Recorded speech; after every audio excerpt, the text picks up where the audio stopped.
Hey guys, it's 21 Maxwell here, and here is just another update of the Federation. The last update I gave you was in October, and in the last couple of days I've progressed all the way from mid-October, and we're now in March 2016. We're a day before my Backstreet Battle pay-per-view. A lot has changed since the last time you've seen us. As you obviously know, we turned cult and we just got our first TV deal. We've managed to extend the deal. It's now got 24 episodes on it, and we now get an extra 10% of the revenue, although we still have all the production costs. And as you can see from our TV ratings, we went from 0.6s up to 7s, up to 8s, and now we're about the 10 and 9 mark. So that's ideal, and hopefully we can keep on growing. The roster's changed a bit. I've slimmed it right down.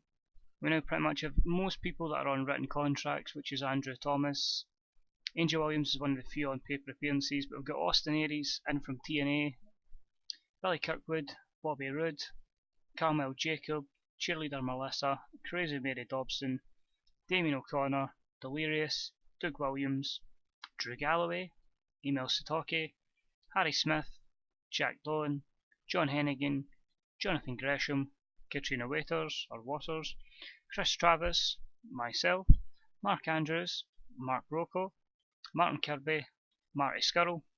The coup I think so far has been the fact that after being released from the WWE we were able to bring in Natalia, so Natty Neidhart's in.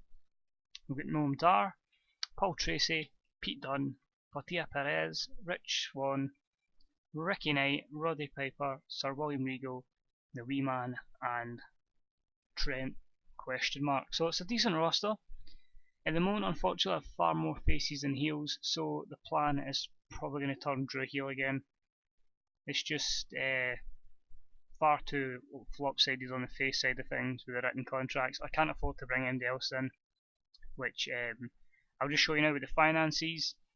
Basically, ever since we turned cult, it's been loss. Production went from 1,600 up to 120, now it's up to 192,000. The worker cost, as you can imagine, went right up.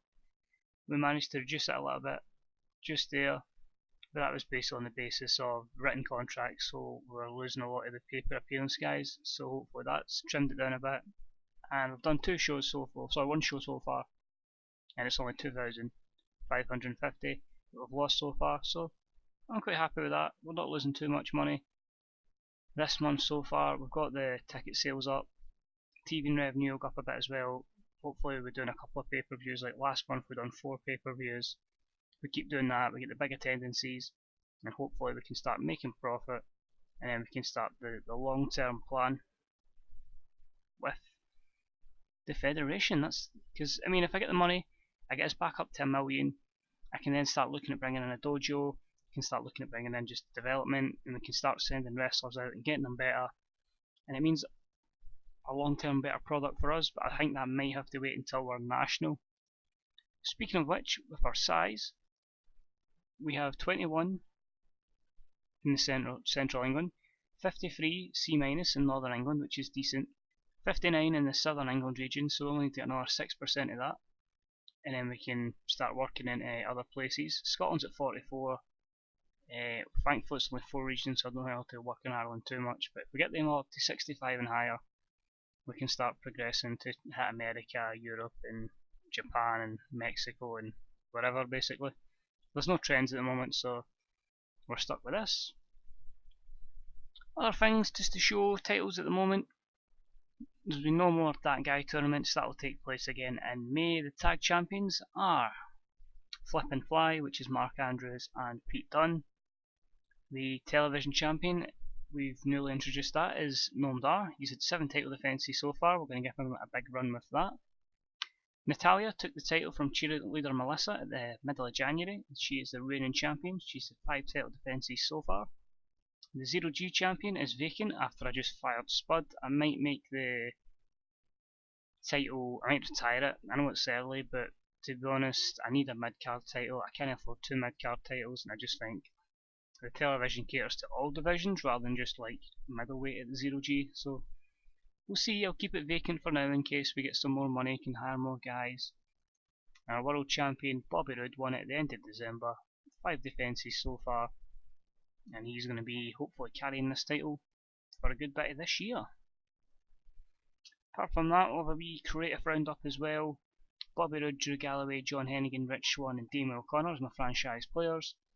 No next big things. The big prospects are Mark Andrews, Kerezi Mary Dobson, Pete Dunne, Caramel Jacob and Portia Perez.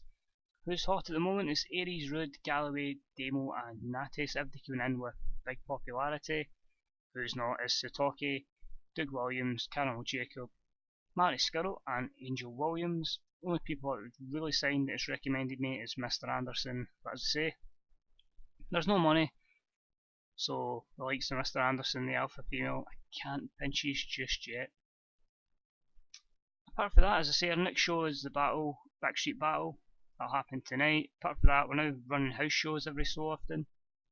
We're raking about $3 in most house shows, so that's decent. We have 16 eligible wrestlers that can work on them, so that's getting us a bit of income as well. I say we're just going to go with one pay-per-view this month, but I think the rest of the months will be like two a weekend, like we're really pushing pay-per-views hard. The only problem is, so far, it's only a small deal with Talk, we're only getting like 0.2, 0.3s, or 0.03 sorry, and it's not great money. As I say, if you see the finances, it's only like 4k, 3k a pay-per-view, so we'll see what happens with that. The only advantage of the pay-per-view, as I say, is the big attendances. You're getting 5,000–6,000. Apart from that, I'm pretty happy. Company relationships, we now have a hostile relationship with Bellatrix. Basically, Saraya Knight was not happy, so she obviously hates me. So she just basically went with her company and decided, we're just going to have a hostile relationship. I'm like, alright. Since she's also had a divorce for Ricky Knight in this, and we get Ricky Knight as a road agent, it's so messy. But apart from that, not really much else we can show. As I say, if we can find the history tab, on your telly was the last show. We're getting sellouts in the 2,000 arenas. We're roughly getting about 2,000 for TV shows, 5,000 for pay-per-view, 72 minus. You're just working the big guys. So you're giving like Aries in there with Damo, Drew and Rich Swann, you're having Bobby Roode against someone, Morrison's doing something. Regal, I'm not too keen on, he's really struggling. He can't last for more than 10 minutes a match. And there's our last pay-per-view, 5,000 in the dot at Butlins, Resort in Minehead. It was only a 0-0-1 on the pay-per-view, but 72 B-, where Roode's having a good match, Drew Galloway's having matches with Trent, we had John Hennigan against the Aries. It was a good show overall. It's just try to get that buy right even. So hopefully, guys, I'll have another update for you in a couple of months' time. So we've been playing this in 2-3 days' time. And just basically, that's the situation with us right now. 25th biggest company in the world, the biggest in Britain. But what was interesting is, if you go to influence, we're the 6th biggest influence company in the world, just behind Noah. And the most surprising thing is, by influence, we're ahead of TNA already. But when you take it to importance, you get WWE on top, New Japan, other Japanese promotion, Big Japan Pro Wrestling, to see that was TNA, Dragon Gate, Ring of Honor.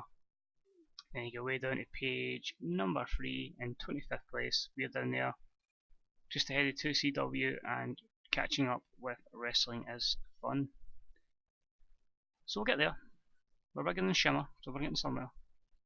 But I mean, if we can survive this, even if we get a couple of bit in debt, you know, we'll just try and work it. Where hopefully we're a bigger company by then, and we can start raking the pennies in. So maybe a small loss for a big long-term gain. Gain could be the plan. So I hope you enjoyed this, guys. Take it easy, and hopefully I'll have an update on the story in the company pretty soon. Bye bye.